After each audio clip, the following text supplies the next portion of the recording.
আসসালামু আলাইকুম। আজকে ছাদ পরিদর্শন করার সময় আমার চোখে পড়লো যে আমাদের যে কাজের পেয়ারা গাছটি আছে সেই গাছটি মাশাআল্লাহ দিয়ে ভালো বড় হয়ে গিয়েছে। তার দরুন তার গাছের যে পুরান ঝুড়িটি সেটি তার লোড নিতে পারছে না, তাই এটাকে চেঞ্জ করে দিতে হবে। কিভাবে করব সাথে থাকবেন, দেখতে পারবেন ইনশাআল্লাহ।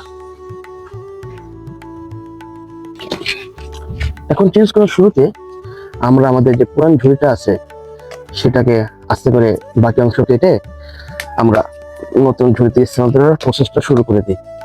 এখানে কি অনেকে বলতে পারেন যে ঝুড়িটা তো ভালোই আছে, ঝুড়িটা কেন নষ্ট করতেছেন? দেখেন, এই ঝুড়িটা যেহেতু আমি একবার ইউজ করে ফেলছি আর প্লাস্টিকটা অনেকদিন মাটির সংস্পর্শে ছিল, তাই প্লাস্টিকটা প্রচন্ড নরম হয়ে গিয়েছে। এখন আর এই প্লাস্টিকের কোয়ালিটি ভালো ছিল না, তেমন একটা শুরুতে লাগাইছিলাম। এখন তাই চাইলেও এটা আমি অন্য কোনো গাছে স্থানান্তর করতে পারবো না। স্থানান্তর করতে গেলেই ভেঙে যাবে। দেখেন এখন একবারে কাগজের মতো ভেঙে যাচ্ছে, একবারে হাত দিয়ে ছিটতে পারছে এরকম বিষয়টা। তারপরও আল্লাহ ভরসা। আর এই গাছের বয়স মাশাআল্লাহ দিলে 2 বছর, হ্যাঁ 2 বছর। আর এইটা আমাদের বাগানের প্রথম গাছগুলোর একটা। সো খারাপ না, মাশাআল্লাহ দিলে এটা ভালো সার্ভিস দিছে। এখন এটার কাজ শেষ, তাই এটা আমাকে চেঞ্জ করতেই হবে, না হলে এই গাছটা গ্রো করতে পারবে না। যদি আপনি ছাদ বাগানে গাছ লাগান তাহলে সাধারণত মাটিতে যেমনি আমার গাছ কোন রকম লাগিয়ে রেখে দেয় আলহামদুলিল্লাহ দিলে ওই মাটির পুষ্টিতে হয়ে যায়, কিন্তু ছাদ বাগানে বিষয়টা এরকম না। কারণ যেহেতু ছাদ বাগানে আলাদাভাবে পুষ্টি দিতে হয় আমাদের, সো ওই চিন্তা করে গাছ লাগানোর সময় আমাদের ওই চিন্তা করতে হয়। যেমন দেখেন, এই ঝুড়িতে আমাদের ফুটা আছে, তাই এই ঝুড়িটা আলাদা করে ফুটা করার দরকার নেই। কিন্তু সাধারণত যেগুলো প্লেন প্লাস্টিকের বালতি আছে সেগুলোকে ফুটা করা আবশ্যকীয়, না হলে গাছ মারা যাবে পানি জমাট বাঁধার দরুন।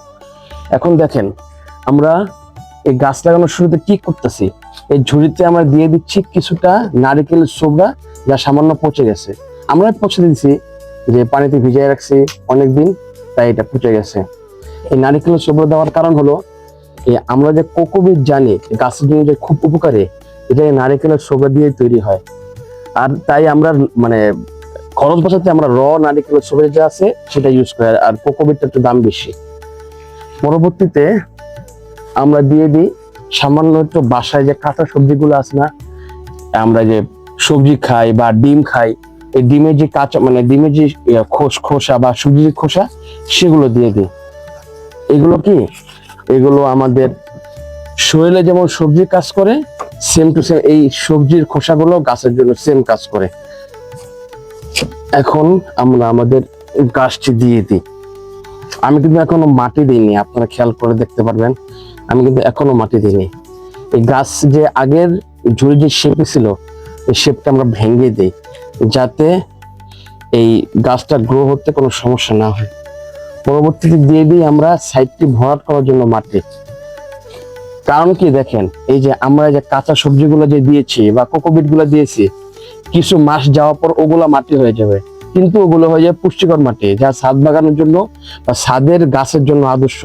যেসব গাছ মাটির গভীর যেতে পারে না বা একটা সীমারেখার ভিতরে আবদ্ধ, ওসবের জন্য যে এমন মাটি প্রয়োগ করতে হবে যেগুলাতে আপনার বেশি পুষ্টি।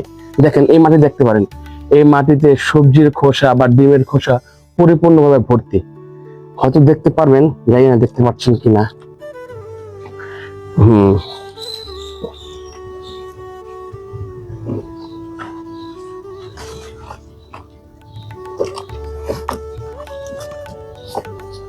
এখন দেখতেছেন যে আপনার সাইডে ফাঁকা আছে।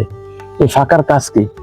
এই ফাঁকার কাজ হলো আমরা যখন প্রতিদিন গাছে পানি দিব, এই গাছে পানি দেওয়ার দরুন আমাদের যে রেগুলার কাঁচা সবজির যে শুকলা আছে সেগুলো একটু একটু করে দিয়ে দেবো, যা আস্তে আস্তে পচতে মাটি হয়ে যাবে। আর এইটাই হবে ন্যাচারাল সার।